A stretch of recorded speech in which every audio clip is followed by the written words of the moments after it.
So guys, let's talk about transforming our paradigm from activity-based mentality or perspective to an outcome-based perspective. So, why do you think that it is important to shift our mindset from that kind of paradigm, from being an activity-based to thinking of or outcome-based thinking development professional? Country office, we have a 5-year strategic plan. And with that 5-year strategic plan, we want to see the progress in each year, and after 5 years, where are we in that strategic plan? So how do we measure that? So we have to have an indicators in which that indicators will define where we are and who will contribute to that indicator. So these are our project partners all over the country. So our project partners, as I have observed, when they submit the reports, they just put some activities. But how do they use the project log frame? And then how do they contribute to that strategic plan?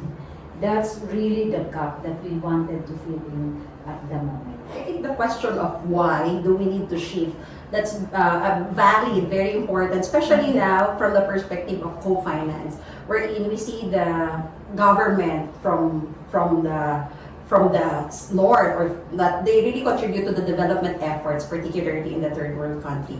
We see the partnerships are limited, these are time bounded. Therefore, we cannot just tolerate that our partners just implement activities in the next 5 years without really hitting where are we, what's the end goal, what are we trying to achieve with this certain amount of money. So from the perspective of, the projects are time bounded, I think it's very important that we shift or we move from the activity base to the outcome. Just not to correct, but maybe just to appreciate what we have done already, because we also had an efforts on impact-oriented monitoring and planning. We also started to have the change orientation perspective among the partners. Like for example, in SHA or self-help group approach partners, we introduced goal setting and self-assessment to the women. So the women themselves set goals on what kind of changes they want to achieve in the next, for example, 5 years for themselves, for their children, for their community. So maybe I think our move now is really to strengthen this starting point that we have with our partners, and also to further develop this kind of shift of really looking at how are we contributing to bigger changes, and hopefully later on to the sustainable development goals. I agree with that, no?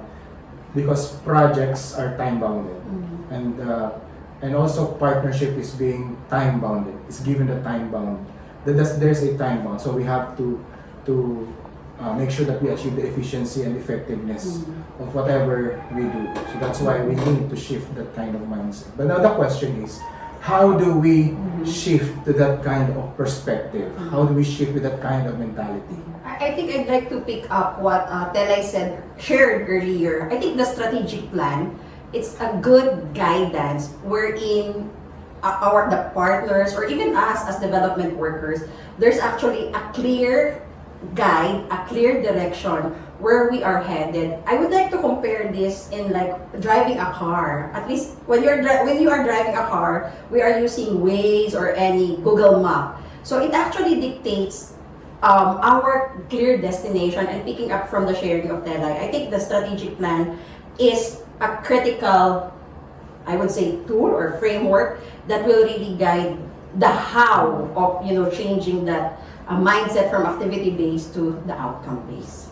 From what you have mentioned about the strategic plan, again, we need to orient the partners on our strategic plan and what indicators do we expect from them to contribute to our strategic plan.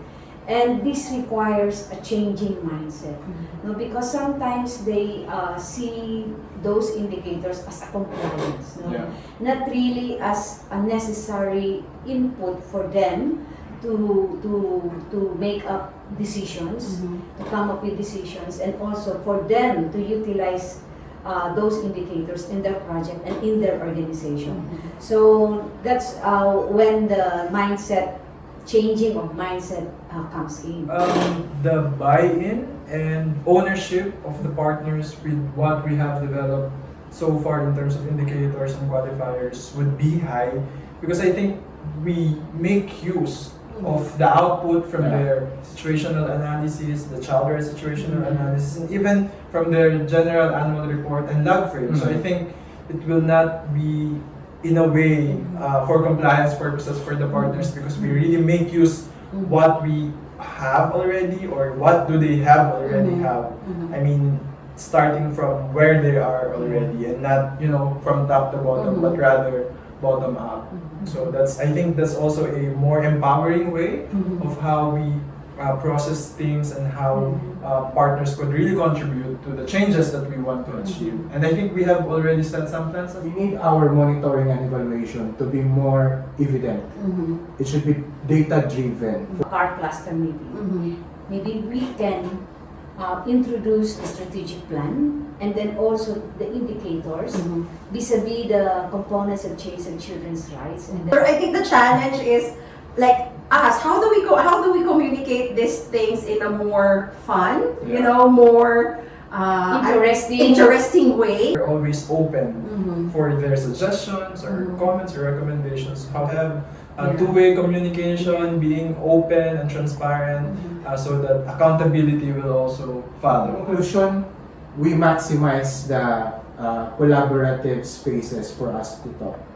National Shop Forum, the car cluster meetings. Partners and us can talk together and provide them these inputs to help them to have that kind of paradigm shift.